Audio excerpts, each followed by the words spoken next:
It's now time for On the Line with Cheryl Wilkerson. The conversation will range from local dialogue to international. This show is meant to enlighten, inform, and to inspire. On the Line with Cheryl Wilkerson begins now. Hello, good morning. Welcome to On the Line. I'm your host, Cheryl Wilkerson. Glad you're with me on a Sunday morning. I know there are a lot of other things you could be doing, so always grateful. Don't forget, if you don't get the Sunday broadcast, we always post the interviews online. Go to WNSB online. You can go to our YouTube channel as well and get the interviews that you missed. We appreciate it, okay? All right, so, there are people in the community that are doing great things. A lot of times we read about people and they're other places and they're doing big things, and we sit back and we admire them and we talk about the great things that we're doing, and we overlook the people that are doing great things in our own backyard. And it is my pleasure to bring people such as that to you so you can appreciate them while they're here, while they're working hard. We say good morning, hello, and thank you to my guest, Tamika Quinn, for joining me this morning. How are you? Great. Thank you so much for having me.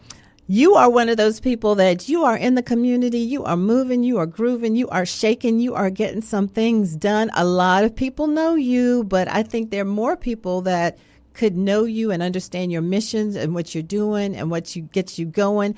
And that's why I wanted to have you on this morning, because people need to hear the messages that you have, right? Yes, absolutely. Okay, so here we go. Now, I always like to start with the background because to me it's always interesting how people get started. So let's go back. You're from Philly, but you fill in as much as you want to fill in as far as the background is concerned. If you want to start with being born in Philly, that's fine. If you want to be starting with from Philly to Hampton Roads, that's fine as well. Absolutely. I am born and raised in Philadelphia. As you well know, I am a Philly girl, so I'm always repping Philly, but I've been in Virginia for years. The Navy brought me here, and it's actually where I met my husband in the Navy, but we were both from Philadelphia. He passed away in 2011, so I'm a widow. I'm a mom. I have 3 children, and my youngest daughter is still home. She's a student at North Carolina A&T. All right. And so, HBCUs, yes. We love them. Yes. And so I had 2 daughters who went to HBCUs, and I'm a proud parent of HBCU students. And so I just love being a mom. And my first business really revolved around that. When my husband was sick initially with thyroid cancer, we were looking for a way for me to be home with the kids. And that's how my business, Pink Carpet Glam Girl, was started. It's a spa where we can do spa parties for young girls. And it ironically, people kind of assume that business was a franchise and that there were other spa party type places all across the United States. But nope, it was birthed right on my husband's hospital bed at Norfolk General, just kind of talking about what ways mom could stay at home with the girls. And that business was birthed right there. And we started doing spa parties as a way to do something together for fun, so that I wouldn't have to go back to a 9-to-5 job. And it just grew. We love doing that in the community and kind of building onto something together, but pouring into young girls to boost their self-esteem, as well as, things for them to kind of look forward to more than just your typical birthday party. And that was back in 2012 that business really started to take off, and still today kind of transforming. Now we're about to launch all-natural skincare line under the Pink Carpet Glam Girl brand. So I'm excited that we're still alive today. Wonderful. And just let me say something. This is side note. This is Cheryl, and this is personal. And people get upset when I say this, but it's true. I so admire people, women or men, that stay at home with their children. I admire that because I think it's underrated. I know people that do it and people around them say, oh, the child isn't going to get socialization or this or that or whatever. That's baloney sausage, okay? We say those things because we are a little bit defensive because we aren't doing that. But when your child is being loved on all day by a parent, nothing beats that. So my hat goes off to you for that.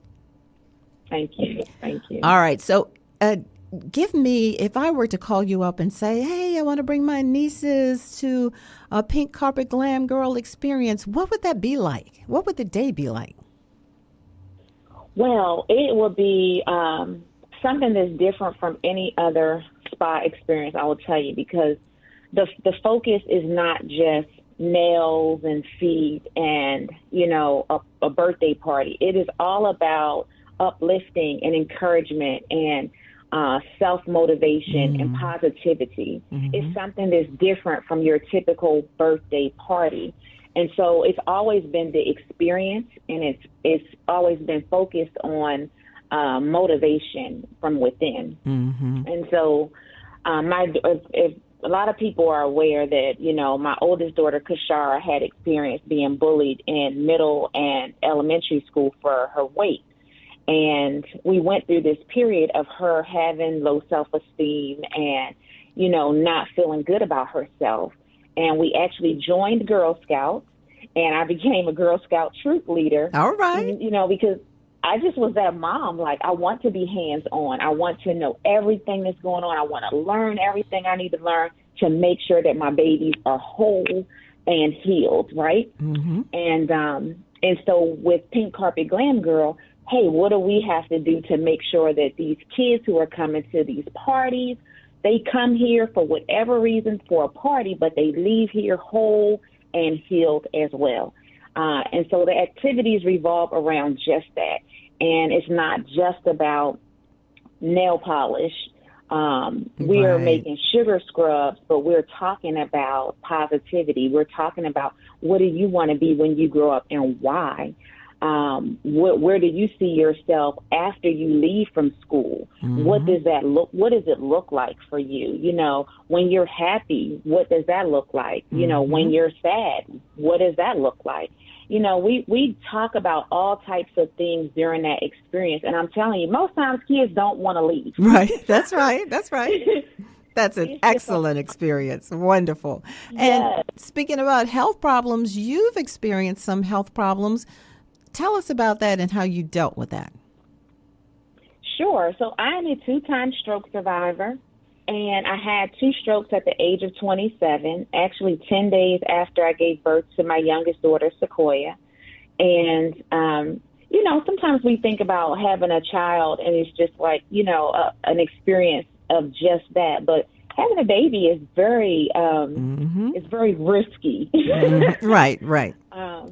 And we don't hear too often about those risks that go along with having a baby. But I was one of those risky childbirths that happened. And so I developed preeclampsia, which is high blood pressure during pregnancy. I'd never had it prior to that pregnancy. And my blood pressure spiked during labor, and it never went down.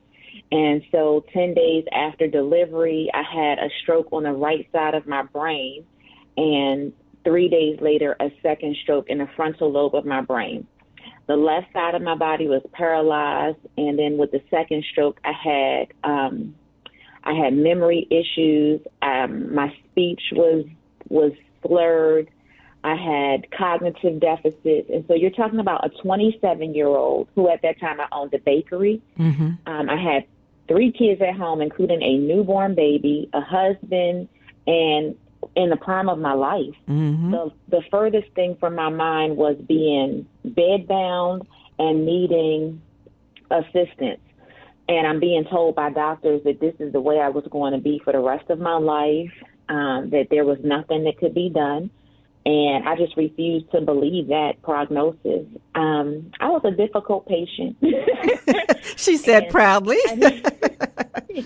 I just knew that I served a God that was way more powerful than those doctors' reports, and that just wasn't going to be my life. I had so much more to do, and we got through that. Okay. But I walk today. I run today. I just do so much more, and I'm a speaker, and of course, I'm speaking to you right now. I didn't speak like this after having those strokes at all. You could barely understand anything that I was saying. It was very difficult. I didn't see that well. My vision was distorted. And this year, I've also had heart surgery. You are a walking, talking, breathing, living miracle, as Pastor Melvin O'Mariner would say. God is so good. Yep. God is so good. I'm just a testament to, what God can do for us. And so if you believe in his word, he said that we can do all things through Christ Jesus who strengthens us. And so why would I just give up because of these things that are happening to me? I was actually born with a hole in my heart. Okay. It didn't just come. And so after I had those strokes, the military sent me to Johns Hopkins in Maryland to have a full workup to kind of, see what was going on with me. Why would a 27-year-old have these strokes? And I found out then that I had the hole in my heart, but I didn't want to get it closed because it was a risky surgery. But it had gotten, the development now for the surgery was a lot less invasive. So I've lived all these years, 21 years with this hole, knowing about it, and still not having it closed and running that risk of having another stroke. So getting it closed has reduced my risk drastically. And what made you another stroke? What made you go ahead and decide to go ahead and get it closed? Oh, I definitely needed to do it, but because I didn't have to get my chest opened up. Okay. The technology is a lot safer. They could go in through a vein and it just go through a vein and close the hole up in my heart with a device that kind of looks like the umbrella that sits on top of a drink. Right. Okay. I was actually partially awake while they did it. Wow. It wasn't like years ago open heart surgery. It was much more like something that, even though I was in an OR, it was much more like outpatient surgery comparatively. Much less invasive now. Yeah. Right. Even though it was still heart surgery, it was just much less invasive. Right. And you've been telling that story. And you've been telling a health story. You've been pushing health. Is that because of what you went through with your husband, yourself? You said your daughter was overweight. Is that why health is so very important to you and you're on the national stage speaking about it? That is why. And also because in our community, we are the ones that are dying the most from heart disease and stroke. And it's because we are not getting the preventive care to prevent stroke and heart disease when we could. And also because when we are diagnosed with issues, we are not the ones that are getting the treatment for it. Sometimes we can present in, say, an ER with symptoms and we're not taken seriously enough to get the treatment and we get sent home and die. Even when I went to an urgent care center initially for symptoms of my stroke, the day that I had stroke, I was sent home. And I always share on stage, I was sent home to die because that is ultimately what would have happened had I stayed there. My husband came home from work that day and took me to an emergency room. But had he not done that, I would have died at home. Oh, my gosh. And, you hear this story all the time. If you're just joining us, I'm speaking with Tamika Quinn. She is based right here in Hampton Roads, but she goes all over the nation, and she's telling the story about, what you can do and what you can survive. But I hear that story all the time, Tamika. We saw Serena Williams talk about how she had to be persistent. That was when she was giving birth to her child. We see the track star not long ago that was found dead in her home, and they say that was surrounding childbirth, another black woman. What is it that is it something that we as the black community, we're not speaking up enough, or does it need to be more action from the black community as well as the medical community? From both. So there is a perception, there has been studies done, research shown there's a perception in the medical field, I mean, race across the board, that Black women in general are strong. We are perceived with this strong notion that we can take anything, right? Yeah. Since slavery. And when we present with symptoms, it could be whatever, pain for anything. And we might think it, because I've gone, say, to the VA, and I'll say I suffer with migraines, horrible migraines, and I might say my head is throbbing, and I'm looked at like, come on, throbbing, but let's just say if there's any type of pain, there's this perception that it couldn't possibly be that bad. However, sometimes we might go to an emergency room and we might not even say it's that bad. We might say it's so, and it might be really bad. It might be from a scale of 1 to 10. It might be a 10, but we're saying it's a 6 because we've experienced so much pain. We don't even verbalize the level of pain that something is.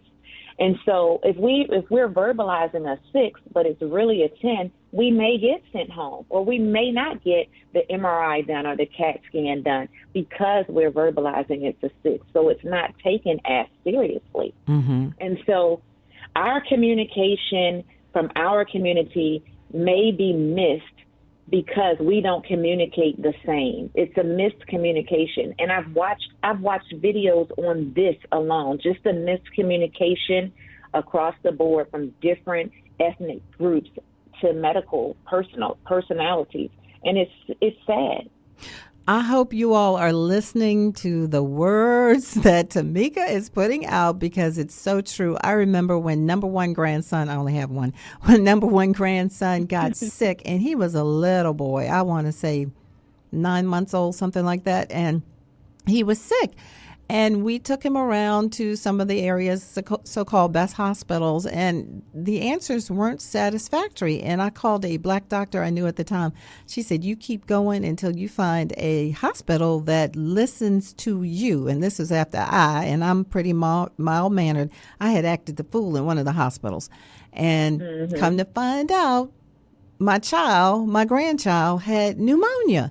And you're telling me he's okay. Do you know people can die from pneumonia? How dare you? Yes. So you are exactly right what you're saying. We have to say what we mean, and we have to mean what we say. And yes, these people have gone to school. They've sacrificed. Many of them have gotten into debt. Lord knows they've gotten into debt to be medical professions.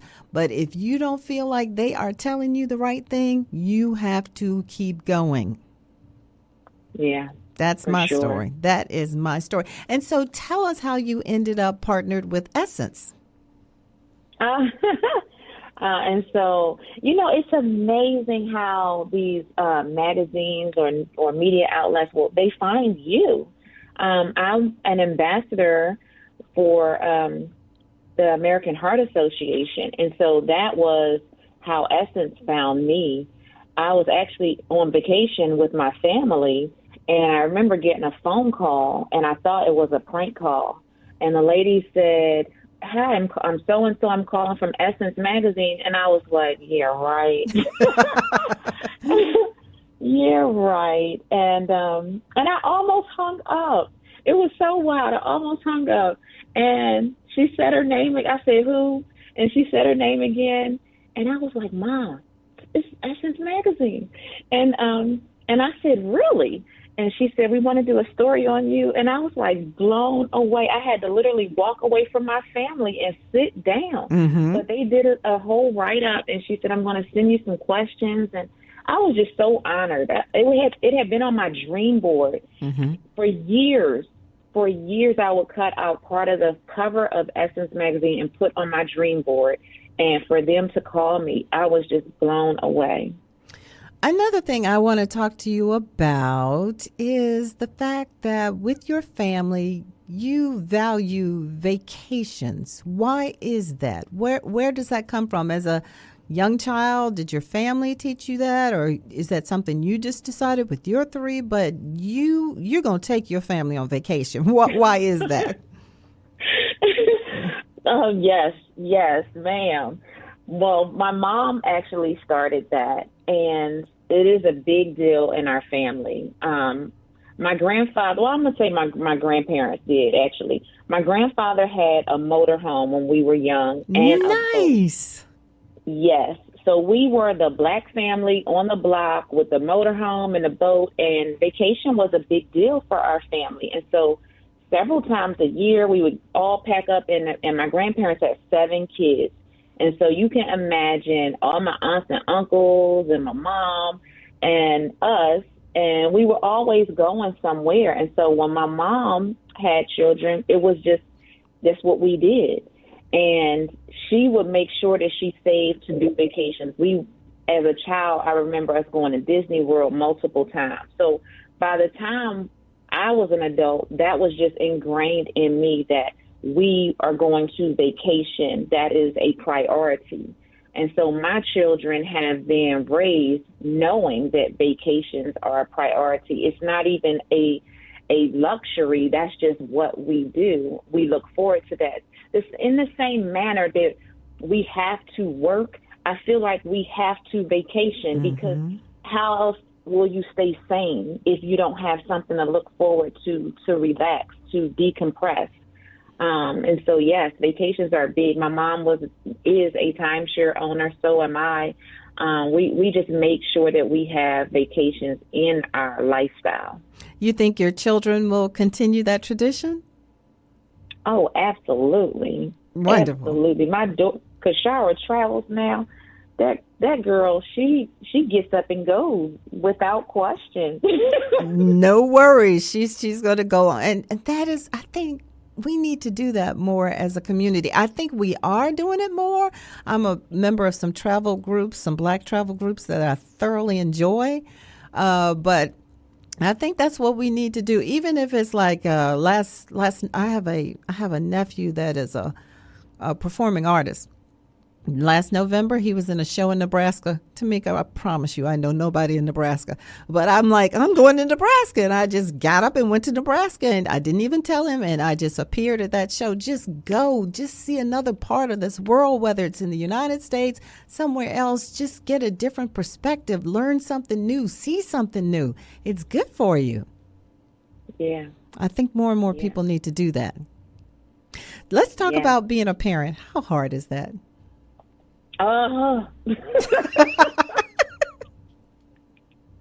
That hard, so huh? Hard. It's like those tightrope walkers that you see on those shows, and they have the tightrope. They have to walk across with their ballerina slippers on, and then they throw them the bar, and then they got to carry the bar to walk across the tightrope. Then they throw them a ball, and they have the ball on top of the bar. It's hard. It is, but is it harder when they're smaller, or is it harder the older they get? I thought it would be harder the younger they are. But honestly, I'm thinking it is harder the older they are. Tell me why. Because you think as a parent, right, that when they're young, you're just gonna, you kind of tell them what to do and they do it. And, it is what it is. Now when they get older, they have opinions and they want to do things their way. And it's like, what? Where did that come from? What's that? So it's definitely harder when they get older because they're influenced from other people in the world. And so now it's harder because it's not just your influence as a parent.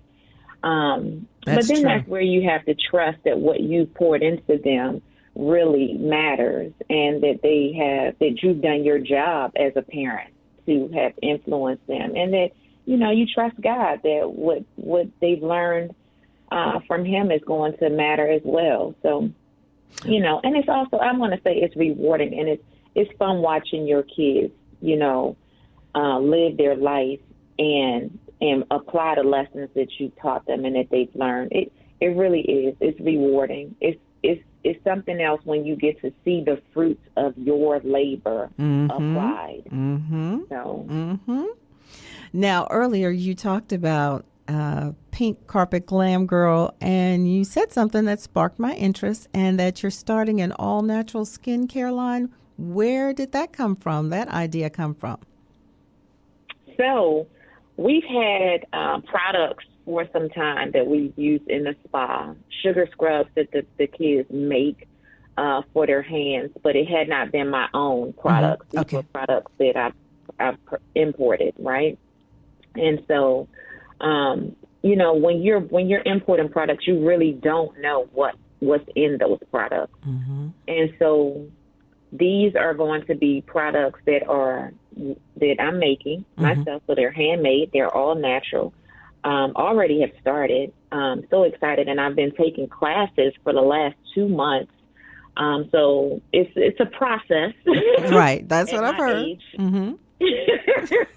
Just the learning process alone.